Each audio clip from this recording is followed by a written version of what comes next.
உபாகமத்தின் புஸ்தகம் 1வது அதிகாரம் 11வது வசனம் உங்களுக்காக நான் வாசிக்கிறேன்.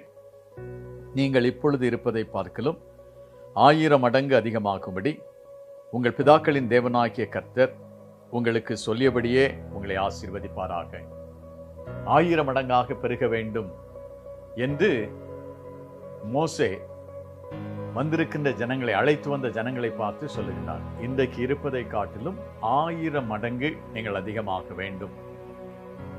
இந்த உபாகமத்தின் புஸ்தகம் பழைய ஏற்பாட்டின் புத்தகத்திலே முக்கியமான புத்தகங்களிலே அதுவும் ஒன்று. 40 ஆண்டுகள் எகிப்து தேசத்தில் இருந்து இஸ்ரவேல் ஜனங்களை கானானுக்கு நேராக மோசே தலைமையிலே நடத்தி வருகின்றார். இந்த 40 ஆண்டுகளின் நிகழ்வுகளை மையமாக வைத்து 30 நாட்கள் அவர் சொற்பொழிவாற்றினார்.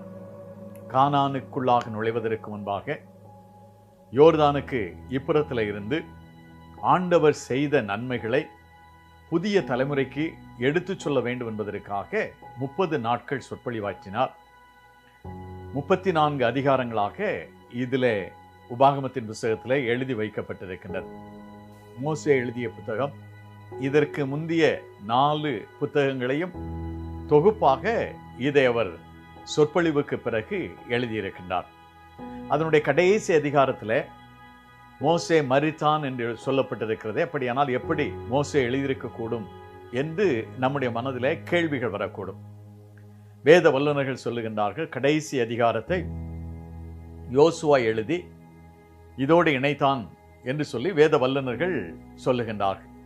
ஆக மோசே எழுதிய புத்தகம் இது அவருடைய அனுபவத்தை மையமாக வைத்து, ஆண்டவர் தன்னை நடத்திய விதங்களை மையமாக வைத்து, ஆண்டவருடைய வல்லமையை புதிய தலைமுறையை அறிந்து கொள்ள வேண்டும் என்பதற்காகவும், அவர்கள் செல்லுகின்ற இடம் புதிய இல்லை, அங்கே செல்வதற்கு மோசேக்கு வாய்ப்புகள் இல்லை என்று கடவுள் சொல்லிவிட்டதினாலே இந்த இளம் சமுதாயம் கடவுளை குறித்த தெளிவான சிந்தையை அறிந்திருக்க வேண்டும் என்பதற்காக இந்த புத்தகத்தை அவர் எழுதுகின்றார்.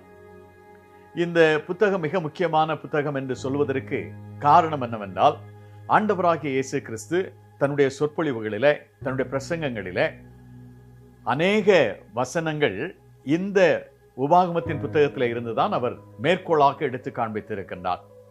அது மட்டுமல்ல, புதிய ஏற்பாடை எழுதிய புதிய ஏற்பாடின் ஆசிரியர்கள் 100க்கும் அதிகமான இடத்துல உபாகமத்தில் பயன்படுத்தப்பட்டிருக்கின்ற வசனங்களை மேற்கோளாக எடுத்து காண்பித்திருக்கின்றார்கள் என்பதனால் உபாகமத்தின் புத்தகம் மிக முக்கியமான ஒரு புத்தகம்.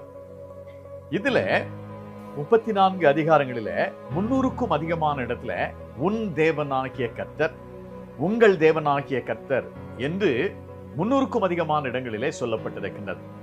அப்படியானால் இதுல இருந்து கற்றுக்கொள்ள வேண்டிய பாடம் என்ன? இந்த கடவுள் தனிப்பட்ட விதத்துல தனி மனிதர்களுக்கு சொந்தமாக வேண்டும். உன் தேவனாகிய கர்த்தர், உங்கள் தேவனாகிய கர்த்தர் என்று சொல்லப்பட்டிருக்கின்றது. இந்த கடவுள் உனக்கு சொந்தமாயிருக்க வேண்டும் என்பதை வலியுறுத்துகின்ற ஒரு புத்தகமாக இருக்கின்றது.